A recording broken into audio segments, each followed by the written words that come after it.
Hello learners. आज के video में एक टॉपिक देखेंगे जिसके बारे में as a teacher and student of music also मैं सोचता हूँ कि हर लर्नर या हर स्टूडेंट को ये चीज़ समझ में आनी चाहिए। उसको हम लोग एज ए प्रैक्टिस जैसे करेंगे। हिंदी में मैं आपको सेंटेंस दिखाते जाऊँगा, साथ साथ उसका इंग्लिश प्रैक्टिस भी करेंगे जैसे हम लोग डेली करते आ रहे हैं। और इसको आप टॉपिक विथ चैलेंज यानी एक चैलेंज जैसा भी ले सकते हैं। मैं सबसे शुरू में ही नहीं बताऊँगा कि ये एक्चुअल में किस डायरेक्शन को समझा रहा है, क्या चीज़ समझाना चाह रहा है हमको।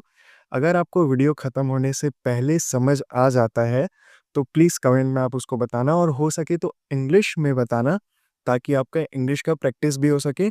और अगर नहीं, जहाँ जो लाइन आपको इंग्लिश में बोलते नहीं आ रहा है, वहाँ पे आप हिंदी भी यूज़ कर सकते हैं। बस ये एंश्योर करना कि टॉपिक भी आपको समझ आए, प्लस जो इंग्लिश का प्रैक्टिस भी हम लोग इस वीडियो में कर रहे हैं, वो भी आपको समझ आए। तो शुरू करते हैं। फर्स्ट सेंटेंस है, हम सबके अंदर एक प्याला होता है। इसको मैं थोड़ा नीचे खसका दूँ। हम सबके अंदर एक प्याला होता है। इस प्याले को ही आपको समझना है कि ये प्याला क्या चीज़ को बोला जा रहा है।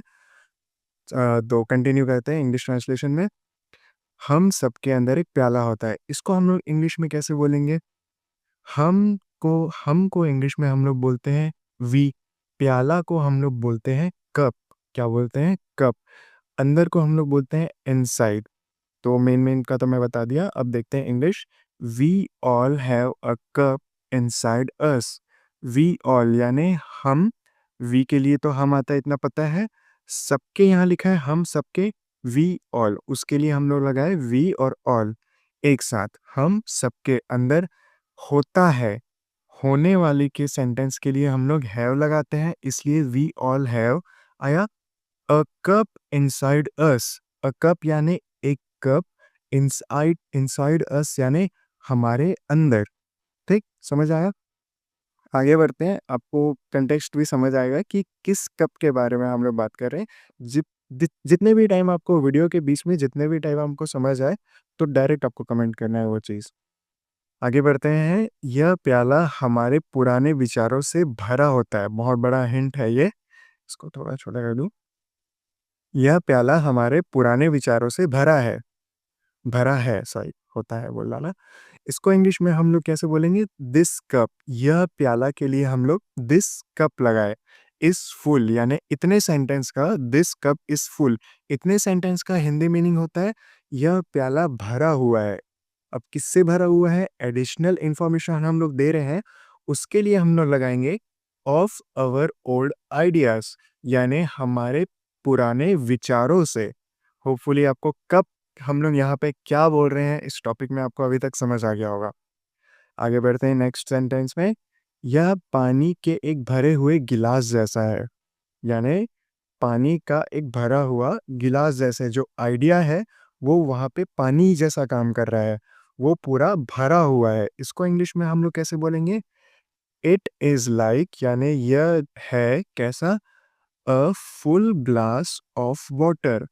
अ फुल ग्लास यानी एक पूरा भरा हुआ ग्लास। किससे भरा हुआ है? ऑफ वाटर यानी पानी से। इट इज़ यहाँ पे लिखा हुआ है, मैं आपको समझा चुका हूँ, एक बार और क्विक बता देता हूँ। इट इज़ यानी इट इज़ है, उसको हम लोग शॉर्ट में इट्स लिखे हैं। It apostrophe S. आगे बढ़ते हैं अगले सेंटेंस में। एक भरा हुआ प्याला नया पानी नहीं रख सकता है। हम लोग पास आते जा रहे हैं टॉपिक के, तो आपको समझ आ गया होगा तो कमेंट करना, और हो सके तो इंग्लिश में जैसा मैं शुरू में बोला था। नहीं आएगा तो हिंदी में भी कर सकते हो, कोई इशू नहीं है। देखते हैं। एक भरा हुआ प्याला नया पानी नहीं रख सकता। इसको हम इंग्लिश में कैसे बोलेंगे? अ फुल कप यानी एक भरा हुआ प्याला। कैन नॉट यानी नहीं रख सकता क्या चीज़? कैन नॉट होल्ड यानी नहीं रख सकता क्या चीज़? न्यू वाटर यानी एक कप है जो पहले से भरा हुआ है, उसमें हम लोग नया पानी और एक्स्ट्रा पानी डाल ही नहीं सकते। वो गिर जाएगा, ऑब्वियस सी बात है, पहले से भरा हुआ है वो। इसलिए लिखा है अ फुल कप यानी एक पूरा कप। कैन नॉट होल्ड, इतने का मतलब हुआ नहीं होल्ड कर सकता, नहीं रख सकता क्या? New water. ठीक, इजी था। आगे बढ़ते हैं अगले सेंटेंस में। सीखने के लिए यहाँ तक आपको पूरा कंटेक्स्ट समझ आ गया होगा कि हम लोग क्या चीज़ के बारे में बात कर रहे हैं, और होपफुली आपने कमेंट भी कर दिया होगा। ठीक, तो देखते हैं। सीखने के लिए सीखने के लिए हमें पहले अपना प्याला खाली करना होगा। क्या लिखा है? सीखने के लिए। इसको हम लोग बोलते हैं टू लर्न। सीखने के लिए जो कॉमा के पहले जो सेंटेंस है इतना, सीखने के लिए, उसको हम लोग इंग्लिश में बोलेंगे टू लर्न। इंग्लिश सीखने के लिए या कुछ भी सीखने के लिए। वी मस्ट, हमें करना होगा क्या चीज़? फर्स्ट, वी मस्ट फर्स्ट, यानी हमें सबसे पहले करना होगा एम्प्टी अवर कप, उस प्याले को। अब मैं बता ही देता हूँ, वो प्याला हमारा माइंड है, उसके बारे में बात कर रहे हैं हम। अवर कप यानी हमारे माइंड को। वी मस्ट एम्प्टी, हमें करना पड़ेगा। मस्ट यानी करना ही है वाला sentence. We must empty our cup. ठीक, आगे बढ़ते हैं अगले में। हाँ, यहाँ तक तो आपको आ गया होगा। If you got it you can comment now, यानी आप अभी कमेंट कर सकते हो। आगे बढ़ते हैं। इसका मतलब है, थोड़ा सा बड़ा कर दो इसको। इसका मतलब है जो हम पहले से जानते हैं उससे छोड़ देना। अजीब लग रहा होगा सुनने में, लेकिन छोड़ देना मतलब जब हम लोग कुछ नया सीख रहे हैं तो वहाँ पे हमारे पुराने टॉपिक यानी पुराने आइडियाज़ को हावी नहीं होने देना है। जो टीचर मैं जैसे खुद म्यूज़िक सीखता हूँ, तो जो टीचर मुझे सिखाते हैं, तो मैं सीखता भी हूँ और सिखाता भी हूँ, तो मैं कंपेयर कर पाता हूँ कि कैसे और कितने अच्छे से मैं कब उनका जो टॉपिक है वो अपने अंदर ले पा रहा हूँ। और यूजुअली ऐसा तभी होता है जब मैं पुराना खुद से जो सीखा रहता हूँ उसको वहाँ पे दबा के रखता हूँ। जो सर बोल रहे हैं उसको पहले इनटेक करना है, प्रायोरिटी वो फर्स्ट है, then what I know is the second priority. ठीक? इसको इंग्लिश में बोलेंगे इसका मतलब है, इसको बोलेंगे दिस मीन्स यानी इसका मतलब है लेटिंग गो, यानी छोड़ देना। लेटिंग गो यानी छोड़ देना क्या चीज़ को? Of what we already know. Already यानी होता है पहले से, नो यानी पता होना। Of what we already know, जो हमें पहले से पता है। बहुत पेचीदा-सा है ये सेंटेंस, लेकिन आपको आइडिया समझ आ गया कि इसके पीछे आइडिया क्या है। ठीक? आगे बढ़ते हैं अगले सेंटेंस में। यह नए विचारों के प्रति खुले रहने के बारे में है। हाँ, सही लाइन आया।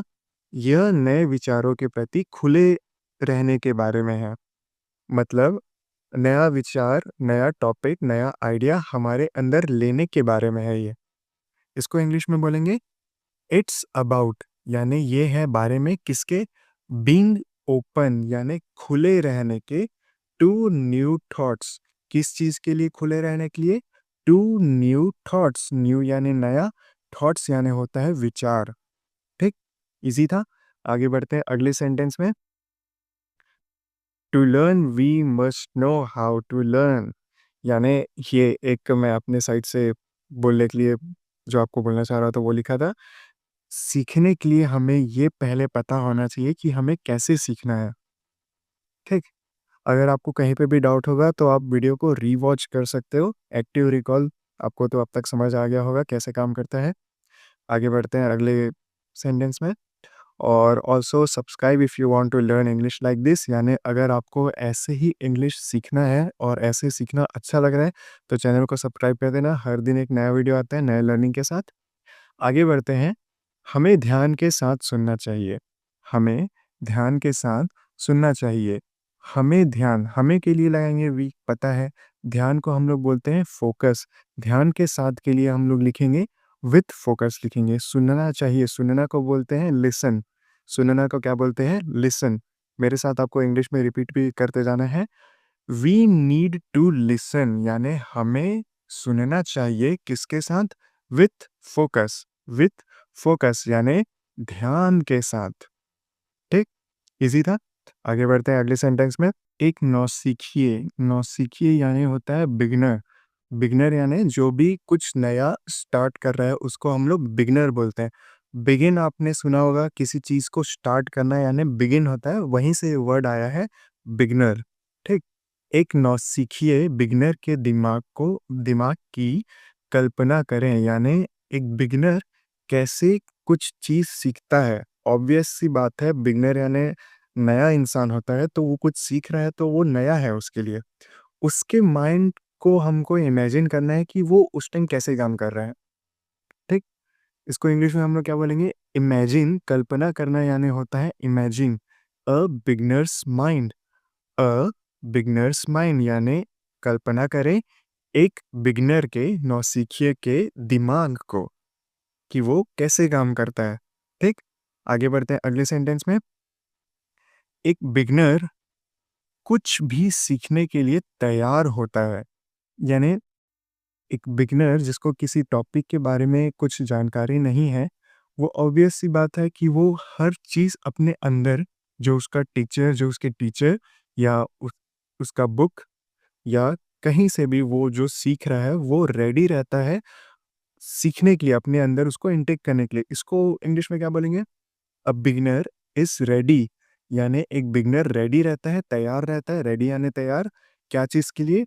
To learn anything, to learn anything यानी कुछ भी सीखने के लिए, कुछ भी सीखने के लिए।